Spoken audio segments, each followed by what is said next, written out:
தவ வாழ்க்கை எங்களுக்காக வாழும் அம்மா,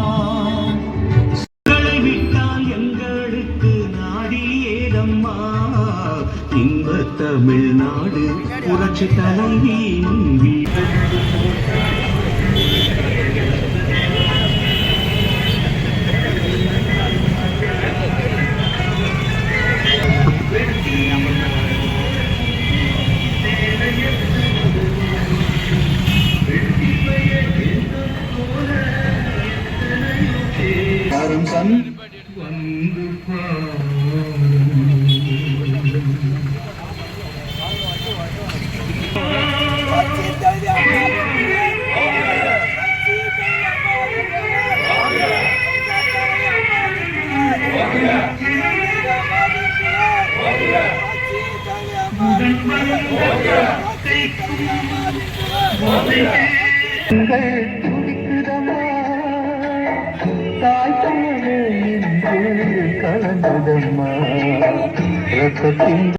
புரட்சித் தலைவி அம்மாவின் புகழ், புரட்சித் தலைவி அம்மாவின் புகழ், புரட்சித் தலைவி எம்ஜிஆரின் புகழ், புரட்சித் தலைவி எம்ஜிஆரின் அண்ணன் ஓபிஎஸ் அவர்களுக்கு சாதகமான ஒரு தீர்ப்பை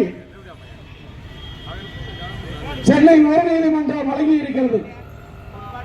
அந்த எடப்பாடி கையாளாத எடப்பாடி அந்த சின்னத்தை அமோதிக்கிற இந்த நேரத்தில் உயர்நீதிமன்றம் தேர்தல் ஆணையத்திற்கு ஒரு உத்தரவிட்டிருக்கிறது. ஓபிஎஸ் அவர்களின் ஆலோசனையின் பேரில் தான் இந்த இரட்டை இலை சின்னத்தை ஒதுக்க வேண்டும் என்று தேர்தல் ஆணையத்திற்கு உயர்நீதிமன்றம் உத்தரவிட்டிருக்கிறது.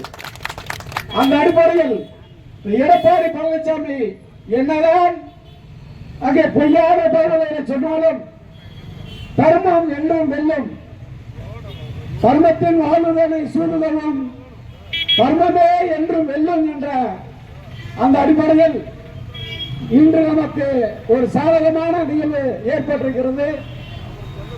அந்த அடிப்படையில் மீண்டும் அண்ணன் ஓபிஎஸ் தலைமையில் அந்த இரட்டை இலை சின்னத்தை பெற்று புரட்சித் தலைவி அம்மாவின் இந்த நல்ல நாளில் நாம் ஒரு பேராட்சி தமிழகத்தில் இங்கே புரட்சித் தலைவி அம்மாவின் ஆட்சியோடும் புரட்சித் தலைவி எம்ஜிஆரின் ஆட்சியோடும் அண்ணன் ஓபிஎஸ் தலைமையில் வருகின்ற 2026 முதலமைச்சராக ஆக்குவோம் என்று இந்த நேரத்தில் புரட்சித் தலைவி அம்மாவின் 8வது நினைவு நாளில் சூழ்நிலை செய்து அனைவரும் அதற்காக பாடுபட வேண்டும். இங்கே வருகின்ற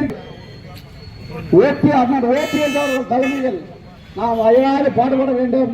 அதற்கு எந்த விலையும் கொடுக்க நாம் தயாராக இருக்க வேண்டும் என்று கேட்டு நன்றி கூறி விடைபெறுகிறேன். நன்றி, வணக்கம்.